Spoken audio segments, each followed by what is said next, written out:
Welcome to the Empowering Industry Podcast, a production from Empowering Pumps and Equipment as the voice of the pump and related equipment industry.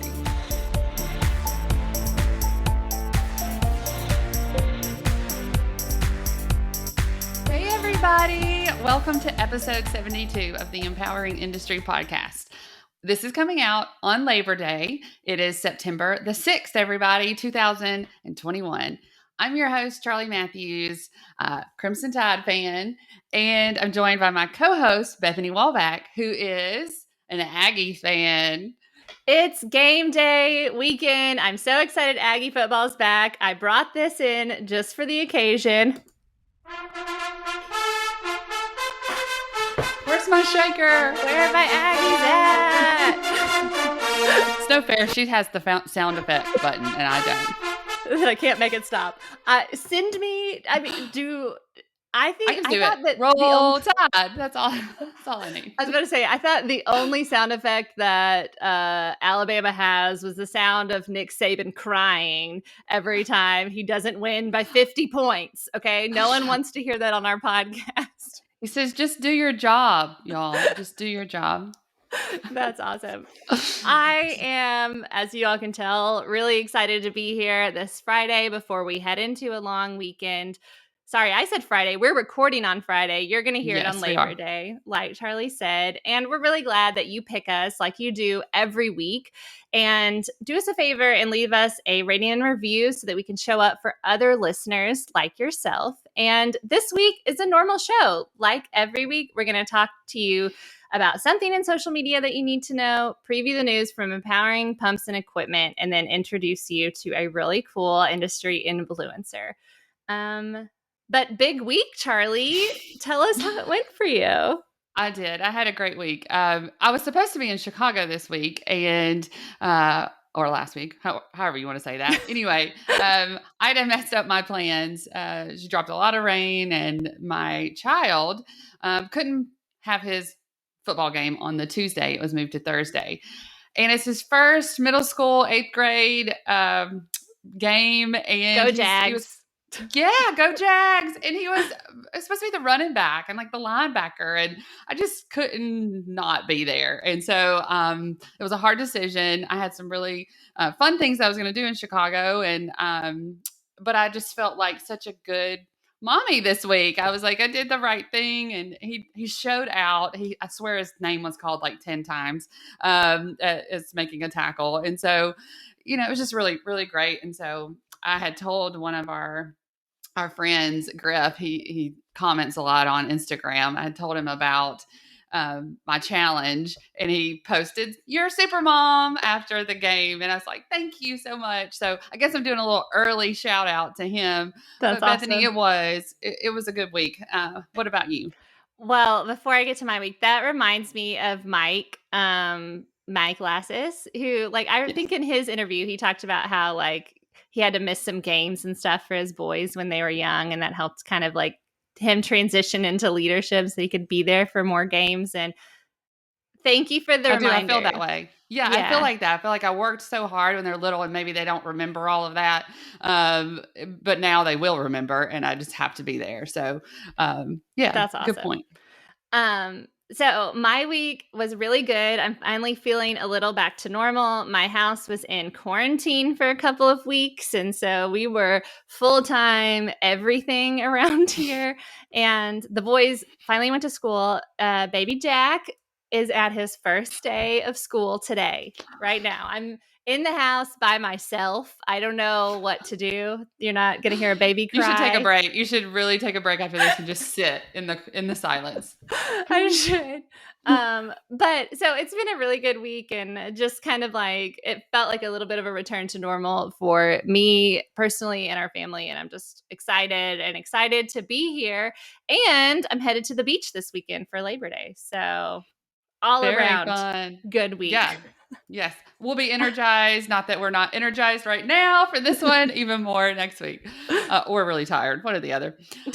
Okay, well, I'll give y'all the Empowering Women update because we have been receiving all of these different award nominations. I'd love to see them come in. We still, have lots of time. We have until September the 10th. So if you're not doing anything fun this weekend, go ahead and sit down. Go ahead and write out your nominations. It really takes 10 minutes to fill out the form. We have 12 categories for the awards, all the nominees. We're going to feature them on social media because they are awesome, regardless if they happen to be the one that we pick at the end. And this event that's going on is going to be October the 21st, and that's going to be in Chicago. It's the day after WEFTech for all of our water people. We do have a virtual option. I'm really excited about the in-person option in Chicago. Yeah. Being my favorite city and all, and that I just missed that trip. Yeah. So go ahead. There are some sponsorships available if you want to attend. That would, maybe be the best deal for you if you wanted to look into that. And yeah, we're going to do it also, Bethany. I've picked the date here. We're going to do our preview of the event, October the 18th, and bring on our favorite host of the Empowering Women podcast, Shannon Bumgarner. So y'all get ready for that. Y'all might want to put it on your calendar, October 18th. We're going to preview the show. I'm so excited about that event, and I hope to see you all there and see so many people nominated for awards. It's just a really fun time around the Empowering team and that event. And right now, we're going to go ahead and get social. This is where we're going to talk to you about something you need to know going on in social media in the industry. And what you need to know is go ahead, schedule Wednesday this week. Come and visit us at our virtual meetup for Empowering Women. It's every second Wednesday at 11 Central Time. And then our Empowering Brands meetup is Tuesday, September the 21st, 3 p.m. Central Time. So that's every third Tuesday. It's fun. Come visit. Yeah, you need to pre-register so you can be sent the Zoom link and then be ready to turn your cameras on, introduce yourself, say hi. It's fun. We'd love to meet you. And on that note, you can get a shout out on our show if you stay connected with us at Empowering Pumps. Use the hashtag Empowering Industry Podcast. Just send us a shout out, say something to us so we know who you are. That's why we like doing the shout outs, right? So we can then send it back your way. Agreed. And this week I have a shout out for Vince. Again, he keeps filling up my show notes. I should remember that and tell him. But because he's making you work. He's making you work on some of his stuff. Yeah. But it's a good thing because it's really good content that he's getting for us that we can push out. And I just wanted to give him a shout out because he had another Lunch and Learn come out, and this one was with Concepts NREC. They do professional development courses for turbo machinery professionals. And so they kind of outline them in the course, talk about the cool things you can learn and that you need to know for designing pumps and turbo machinery and all of that. And they have a special discount code just for our audience. So you'll definitely want to check out those, that Lunch and Learn. It's really fun. Yeah. So kind of a preview to their short course. They're going to have a short course in September, and it is September. I'm forgetting. So at the end of September. And so go ahead and fill that out. I have a shout out as well. We're on YouTube now. If y'all listening, just an audio version, YouTube is kind of fun. You see just a different audience. And so we had a shout out on HJ's YouTube video, and it was one of his friends. He says it's been a long time since our day at the USS Ford, so I'll have to ask HJ about that. But Thomas Heedle, I am so glad that you posted that. It gives me another reason to talk to HJ and then to get to know you because you're in the industry too. So thanks so much for doing that. And that's what it's about, Bethany, just connecting people and seeing what our industry our network is all about. Yeah, I love it. I think YouTube is an especially great way to listen to the podcast and these interviews while you're doing something or whatever. Just pull it up on your computer. It's a playlist, so it'll just play the next one. And it's really fun to see people watching some of the old podcasts and seeing the old interviews. And it's a good time. We like to interact with you there too. Yeah. Yeah, and we get ready to see you there. So, send us a little message. If you haven't, said, hey, Bethany on there, please do that. I love to give her a hard time. Hey, did you see someone talk to you? Well, okay, I could go on, but I think we should No, I probably like it. teach them something, right? Okay, so what we're sharing with you today, we feel like is especially pertinent for everyone in our industry right now as we head into event season. We want to talk to you about the 4 big things to consider when you're choosing what virtual event to attend. There's a lot of virtual events. I think that our industry has really, well, probably all of the industries Yes. have successfully transitioned and found good ways to create virtual events where they're meaningful and impactful and you can get a lot out of them. The consequences, there's a lot of them to choose from. And Yes. you have to figure out how you want to allot your time and which events are going to be right for you. Our first tip that I think you should look at when you're considering which events to go to is to just lean on your network. These are these people that you've built connections with throughout the years. You trust them, you know them, and they can help you figure out which ones are right for you. So first of all, you can check event calendars with media partners that are in your industry, like Empowering Pumps. We have an event calendar coming up. You can see what's coming up. If you have one you're interested in, you could poll your contacts on LinkedIn. We talked about LinkedIn polls a while back, or there's different kinds of polls on other networks. And I then love a poll. I just have to say, you can see who actually interacts with the poll too, y'all. Yeah, I'm sorry. I just had to make you laugh in the middle of your thing. I'm sorry. No, I'm going to that's going to be a sound effect and I'm going to insert it whenever I need a laugh. But yeah, and look at the event social media, that hashtag, see which one has the most interaction, who your network's interacting with, and the companies that are there, if they're companies that you work with, all that kind of thing. Your network is going to be key to helping you pick which events to go to. Yeah, and our second tip is to look at the platform. Is it more than just a webinar? That's what I kind of asked myself.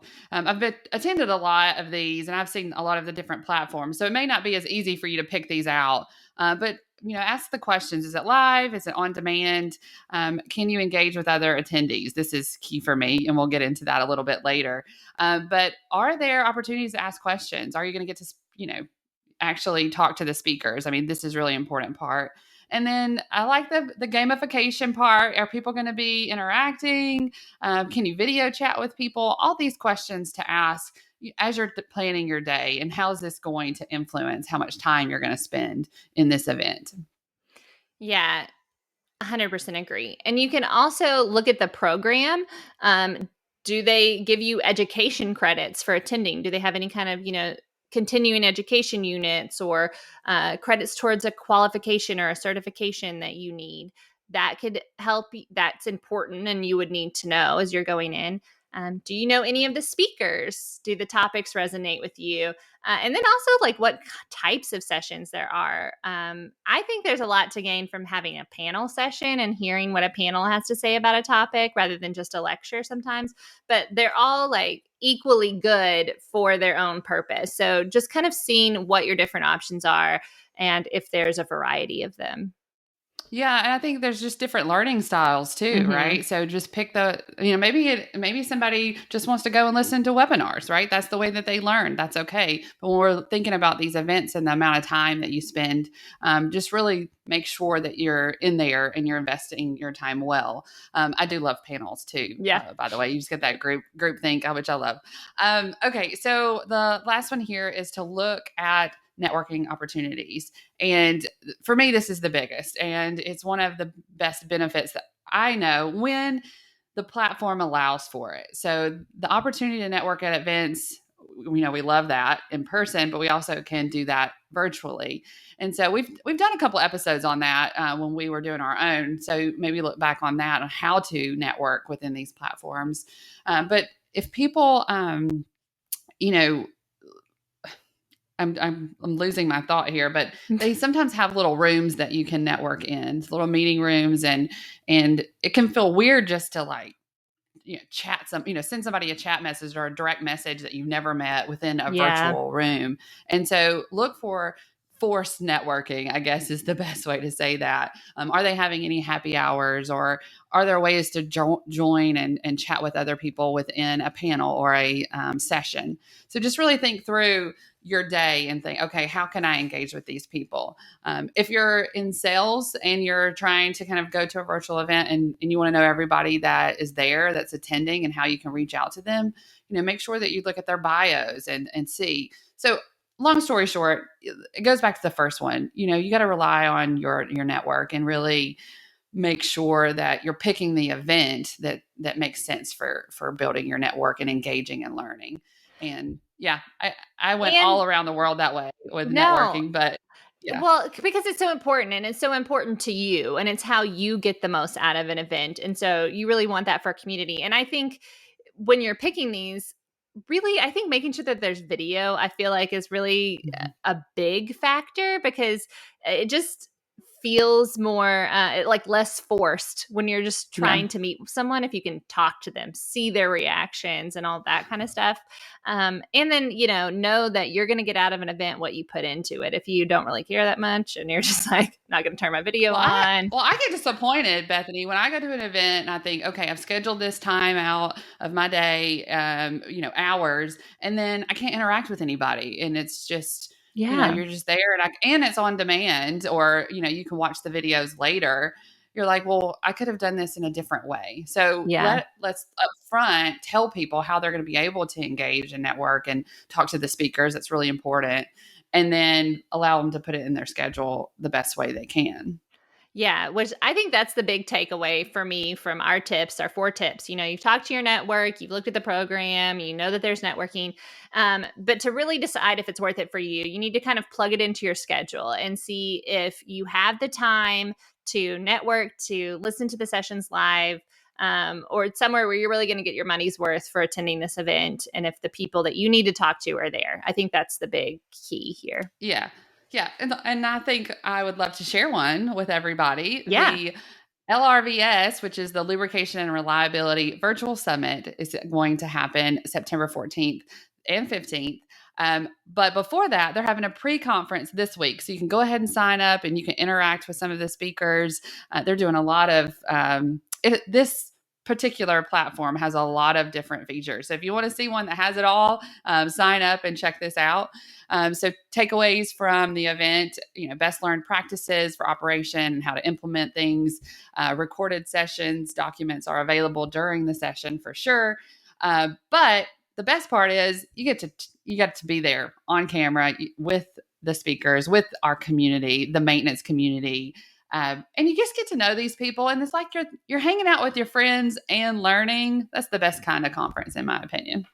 The pre-conference idea is so cool, for one, to kind of let you get your feet wet, understand the platform, meet some people before you're full time in there for a few days.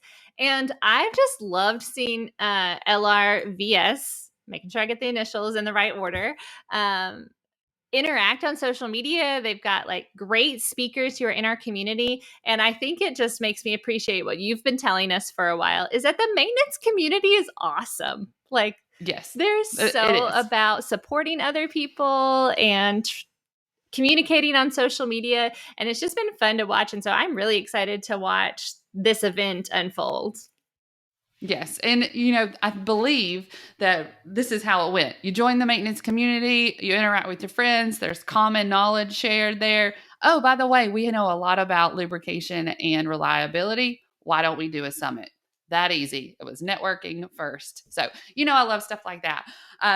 But I think, is it time for the news? Oh, it is. Yeah. It is. Go ahead.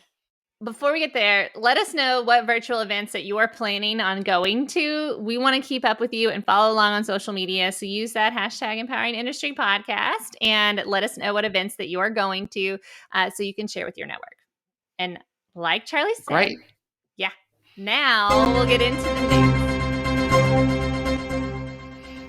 This is where we're going to preview the news coming to your inbox this week in the Empowering Pumps and Equipment newsletter. It comes twice a week. If you're not signed up for it, you can find that link in the show notes or the YouTube description.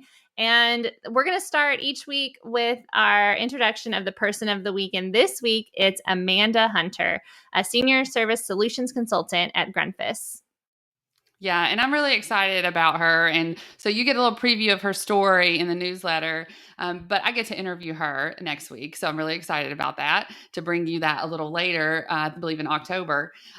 But she's cool. I mean, one of the things that I wrote or read about her is that she was a high school girls rugby coach. And I mean, this is new to me. I've watched rugby when I was in Australia, but I didn't even realize that girls were playing rugby. So this is brand new to me. I can't wait to watch it. I'm going to do that. I'm going to Google that and watch that. But that's just one little thing that's interesting about her. She's in the service world of Grunfus there. And so there's a lot to dig in there as far as the interview goes. But shout out to her and look forward to hearing what y'all think as well.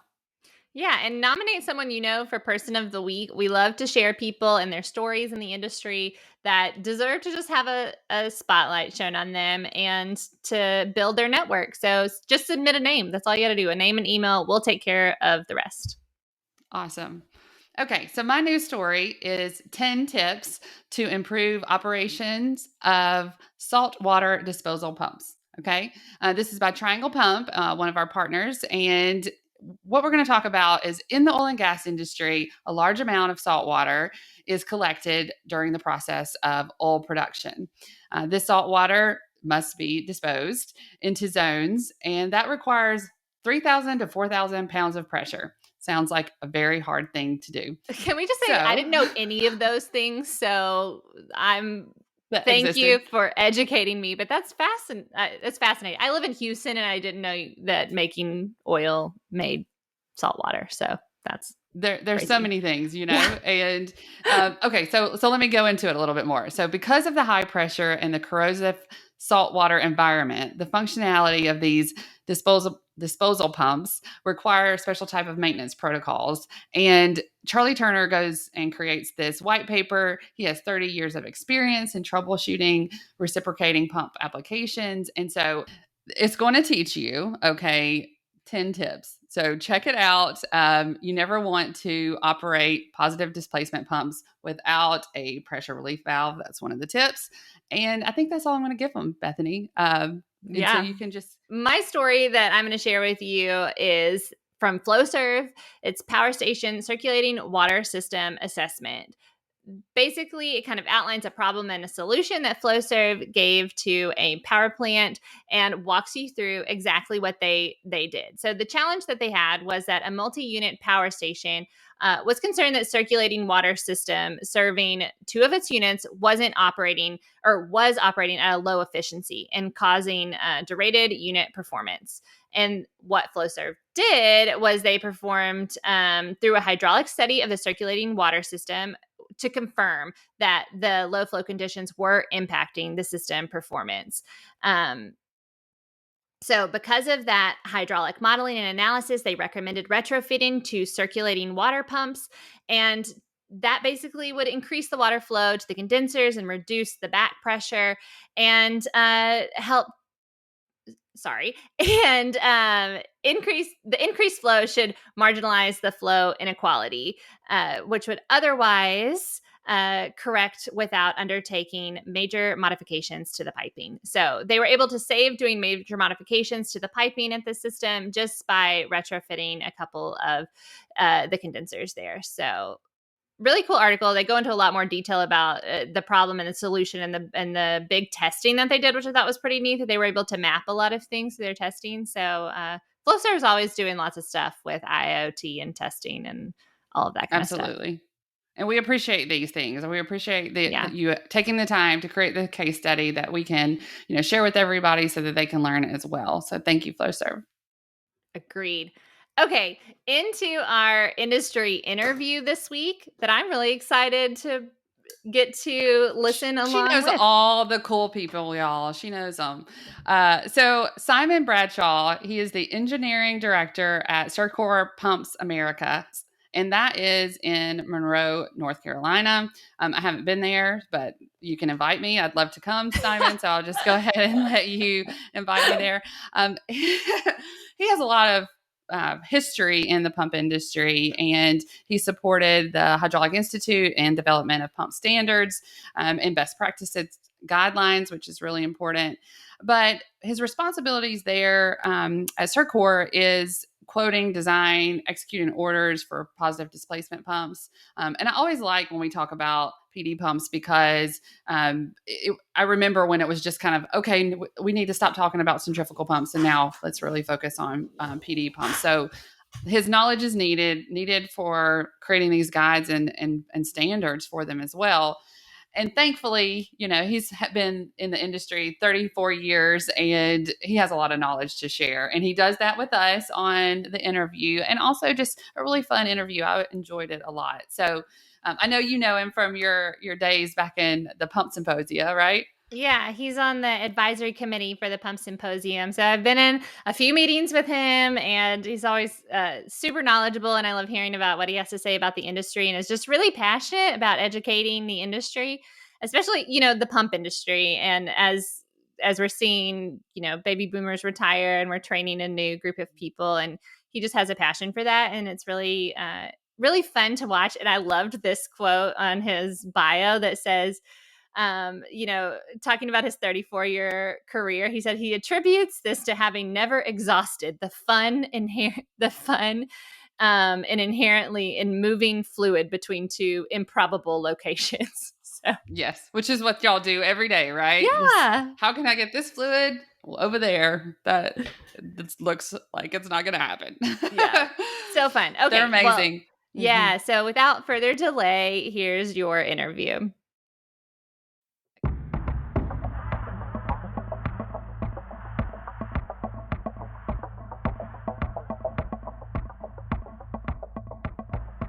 Welcome, Simon. I'm so excited to have you on the podcast and get to know you a little better. We have met before, but so many trade shows, so much time. Let's start with letting our audience know a little bit about you, kind of who you are and what you do.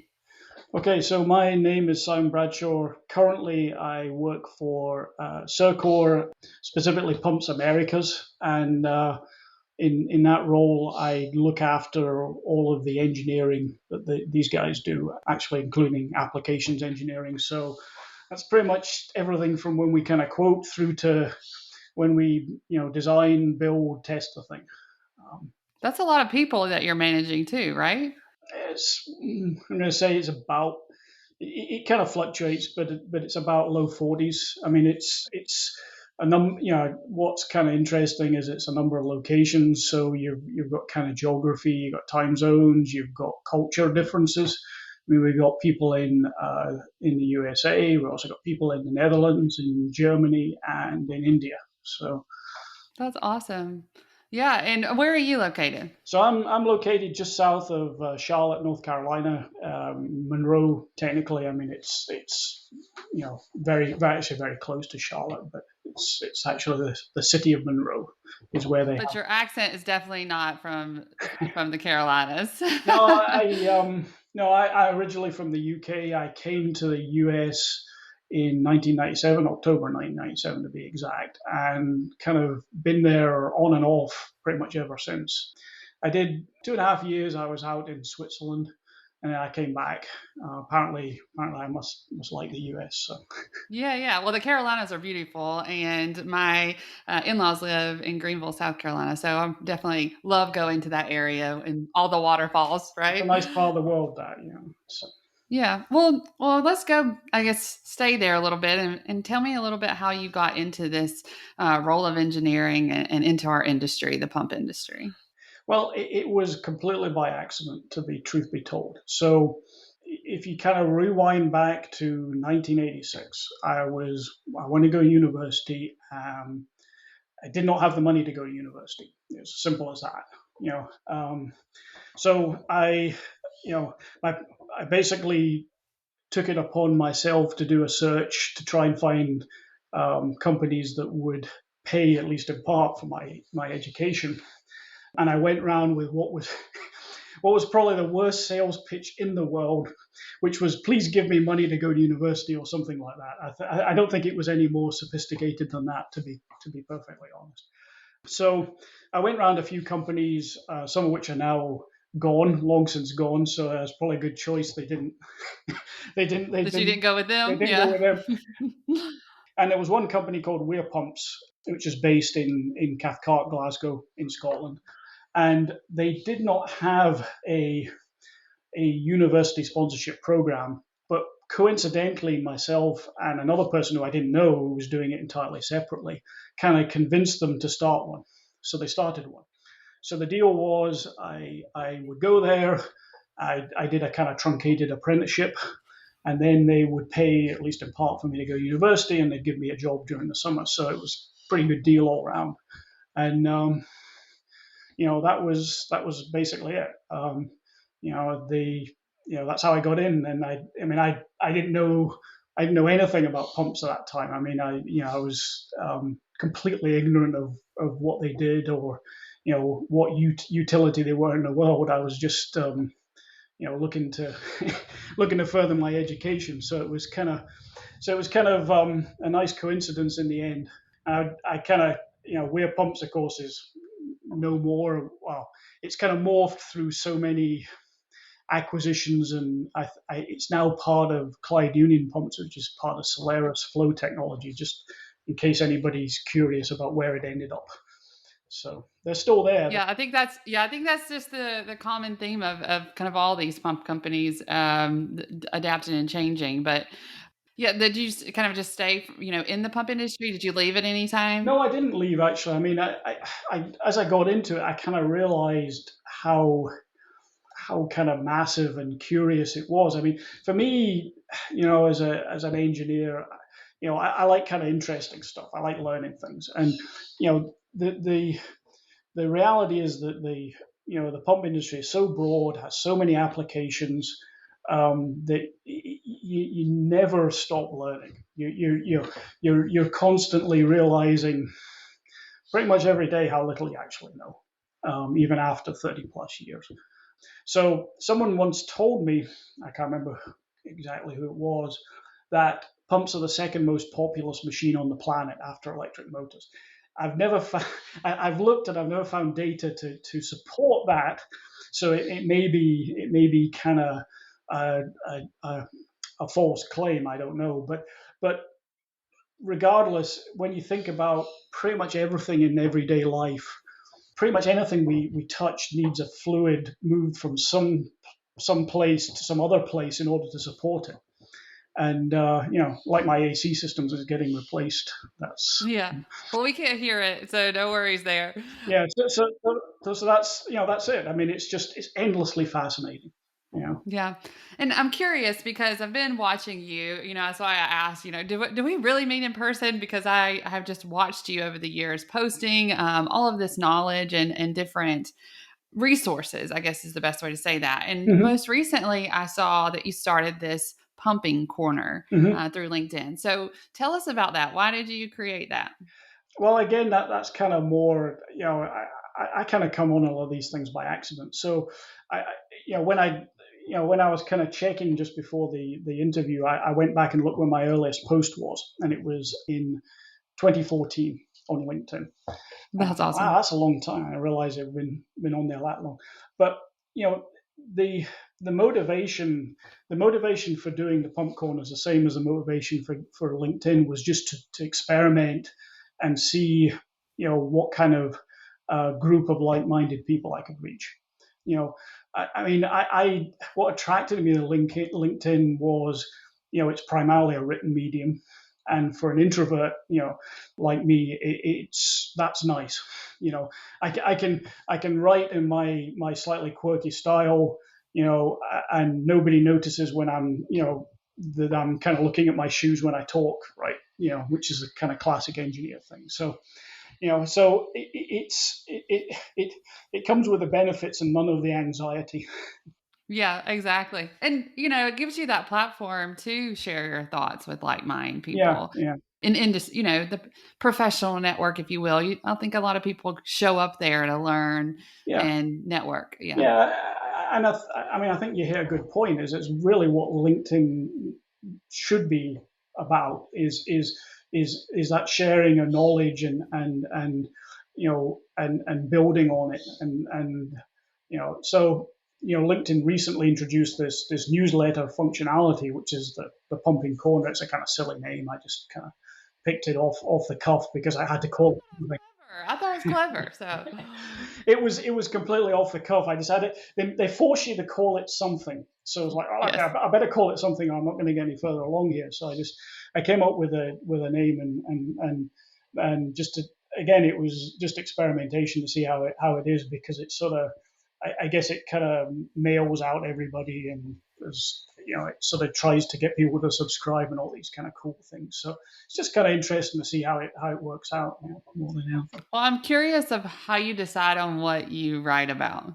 Well, I write about stuff that interests me, stuff that I hope will interest other people, although I'm still, frankly, working that one out. I'm never entirely sure what topics will interest people. So I figured the next best thing is, okay, if I put myself in the shoes of somebody who's entering this industry, or newer to the industry, what kind of things would they want to know, right? What would be helpful, and if it kind of strikes a chord with me, then I'll try and write about it, or at least try and do it justice as best I can.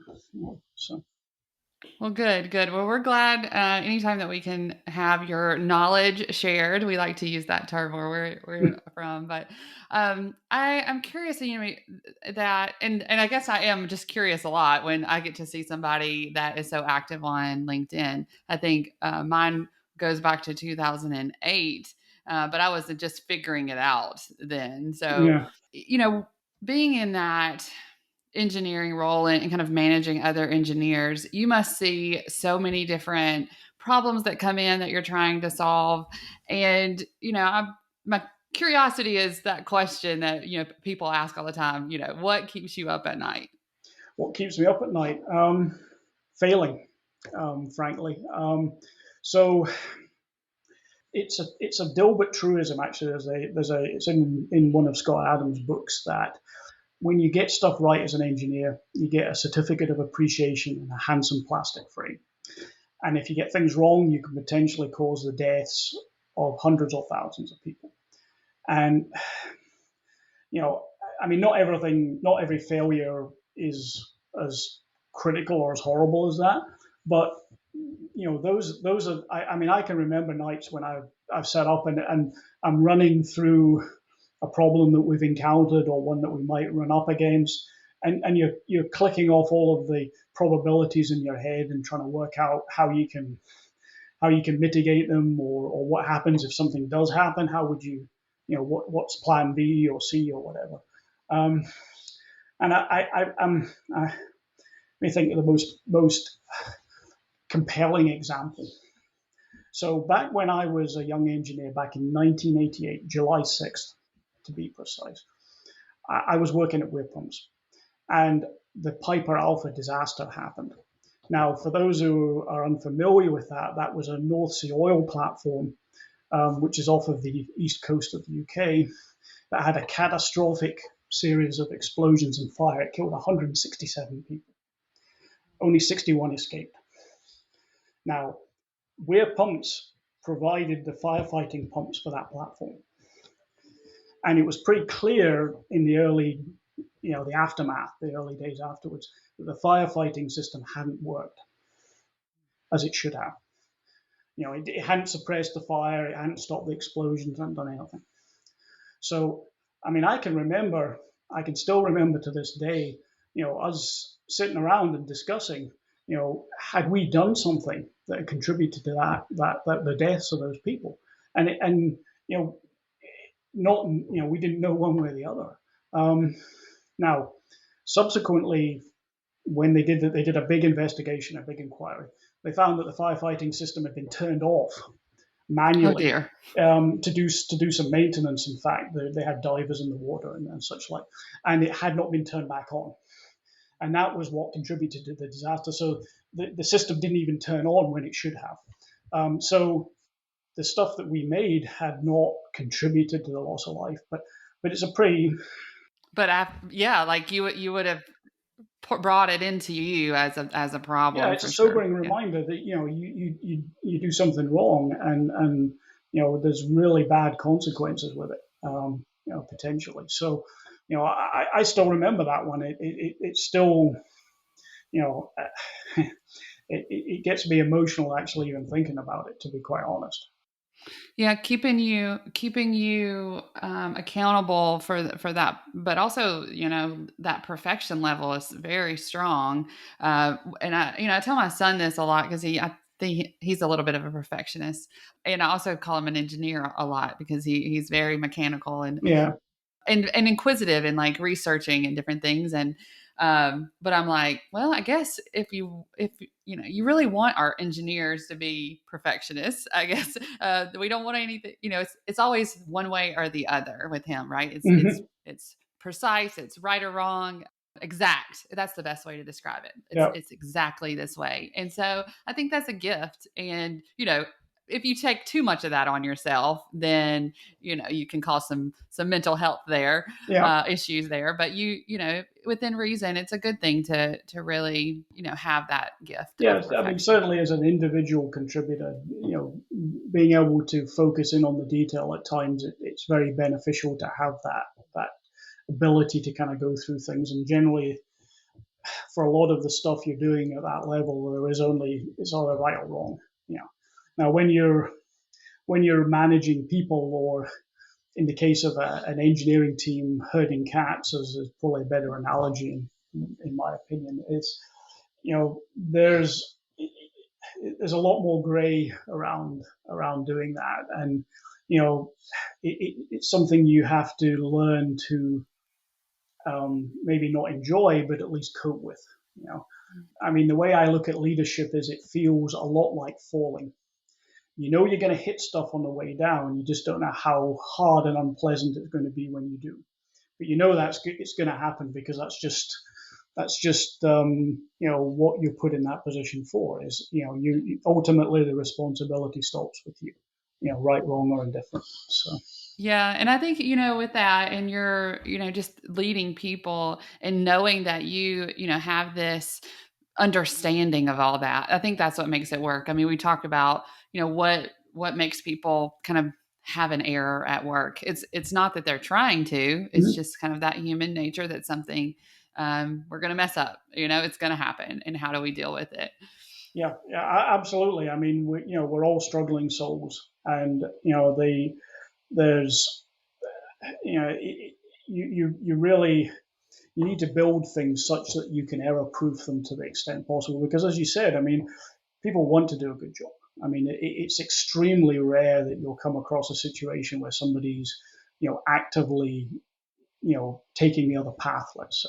I can probably count on one hand the instances I've ever seen that. So but you realize people have good days and bad days, or good hours and bad hours, and you need to build a system that's robust enough that you can catch the errors before they go too far.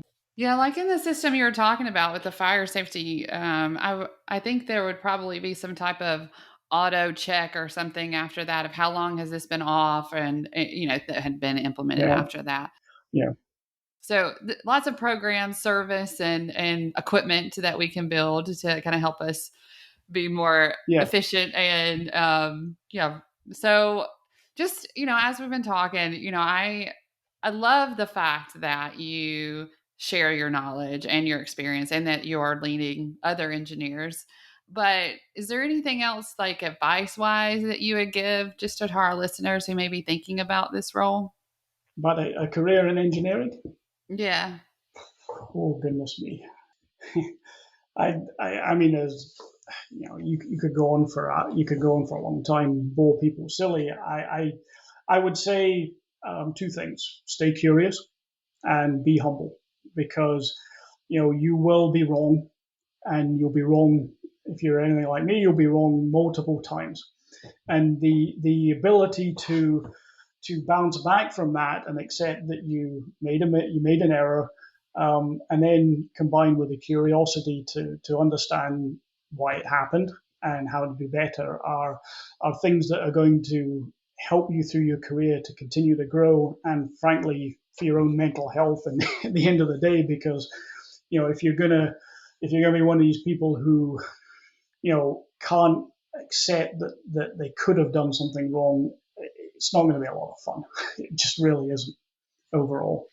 Yeah, I mean, to that point of perfection, we're not perfect, and things will happen and come up, and giving yourself grace, and really, putting in the time and the effort to be safe and cautious, and then at the same time, you don't always get it right.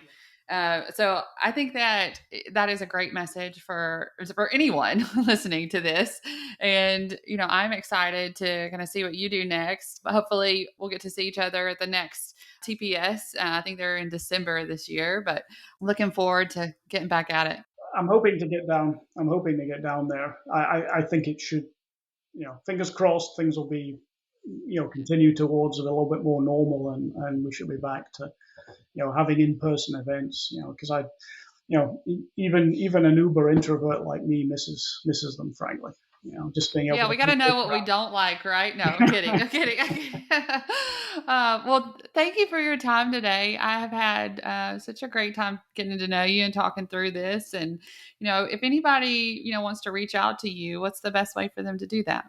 They can message me on LinkedIn. I mean, that's the easiest way. I try to respond to all the messages I receive. I try to respond to, I hope, the majority of comments that I receive on articles that I've written. My apologies in advance if I missed you. It isn't on purpose. It's just sometimes you get a lot of stuff scrolling across your screen on LinkedIn, and you don't always able to respond to the ones that are questions. Yeah, sometimes they pop up and you're like, I haven't seen that. I'm looking at the comments. I didn't get a notification for that. So I didn't ask you a question that I meant to. So I'm going to just do that now. As far as where the industry is headed. I know you've seen a lot as far as the pump industry, but do you see that shift towards digitalization at all? I mean, I mean, digitalization. I mean, IoT and smarter machines, I think, is something that's going to continue for quite some time. The condition monitoring piece, digitalization, you can call that, is becoming pretty much cheap and ubiquitous. I mean, I remember the previous company I worked at, we were like one of maybe 2 or 3 people that had a product back 5 years ago, and now you go down on the TPS floor and you're overwhelmed by them. The issue, it's interesting how the conversation has moved on that, because I attend a group in TPS which is on condition and vibration monitoring, and a few years back there was a lot of people were saying, well, I don't want to put these on my machine because I'm worried about data privacy, I'm worried about people hijacking the data and using it for their own ends, etc., etc. And it's interesting how it shifted even within the last few years. As you got younger generation of users, they're much more accepting of this. The fact that Google knows when you go to the bathroom pretty much on your phone, right? So the question now is not putting them on your pumps or having them, utilizing the ones that are on it. It's what do I do with all the data that I'm getting? And you're literally deluged with data. So what the users need and value is actionable insights into the data. So can I keep my pump running for another 2 months, or do I need to take it down now? That kind of thing, right? That's really, I don't think anybody's fully solved that yet. Well, I was going to ask, do you think that that's more on the engineering side or the operator side that's best able to interpret that data? I think it's going to be a combination of. So there is an element of the operator for sure, because they know their processes best and they understand each process has its own quirks and personality. So there's a certain amount of that, but I think there's still a place for having let's call it expert systems, or let's call it artificial intelligence in some cases that are going to help them hone in on what do they need to actually monitor and how to present that data. I think so. It's not just the operators. I think it's going to be a kind of a little bit of a team effort. It's not going to be one magic thing that fixes it all. So a few years back, there was a lot of startup companies were presenting what they call artificial intelligence solutions to monitoring data, right? And we tried a few of them out. We had a problem. There was a problem with a particular condition monitor where it was supposed to detect if the machine was on, and on really quiet machines, it couldn't do that. So because there wasn't enough vibration for it to do that. So they contracted with a artificial intelligence company, and they gave them a bunch of data of these really quiet machines, and they were to build an algorithm that could actually detect when the machine was running. So then we took that and we put that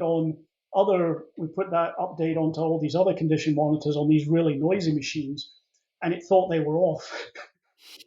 Oh my goodness. So they're still definitely working it out. Yeah, so the challenge with AI is it's only as good as the data set that you feed it. And the reason I'm kind of highlighting that is not to bash AI per se, because it definitely has its place. It's to point out that it's not a one-size-kind-of-fits-all solution here. It's going to be a bit of operator knowledge. It's going to be a bit of expert system. It's going to be a bit of AI, I suspect, is what's going to win out at the end of the day. And whoever can put that together, I think, is going to do well. Yeah, well, that's fascinating, and it's what we've been talking about. Everybody coming together, collaborating, understanding the equipment from mechanical and electrical side. Yeah. So I'm excited about it and seeing where the future goes. And, thank you for being here and sharing with us today. I've really enjoyed it. Okay. No, thanks, Charli. I appreciate it. Thank you.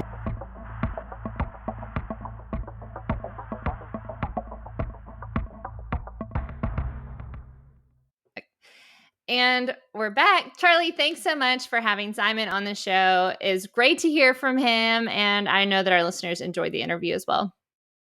Absolutely. Well, this brings us to the end of our show. Thanks for listening, everybody. Do us a favor, subscribe, rate and review, leave us a comment on YouTube, wherever you are. That helps us out. Yeah, you can always reach us on social media at Empowering Pumps or using that hashtag Empowering Industry Podcast. You can also email us, podcast@empoweringpumps.com. And we'll be back every Monday with a new episode. So until then, be empowering. Roll Tide, Roll Tide. We're not playing you this week. It's okay. Love it. Okay. You're going to get a deep dive for this. So there's 10 tips. Not going to give you all 10. You must go download the white paper. But it will ensure that net positive section head. How did I not know how to say that today? You almost did it. I know, but I say it normally pretty good. So NPSH, net suction. I can't do it today. You wasted all of suction head is accurate. You wasted all of the saying everything right on saying LRVS correctly, and now you're just shot for the rest of the day. But that's one of the main things that we say here because it's really important. So just cut that out because Charli can't talk today. But it's important. It's important that your NPSH is accurate. Okay, country girl. This will be for everybody's fun. Wonderful. Yes. I'm so enjoying this. This is because I'm from Alabama. Yes, and she's in her Alabama outfit. I have so many jokes, but I'm going to hold them in because it's just the country coming out. I feel really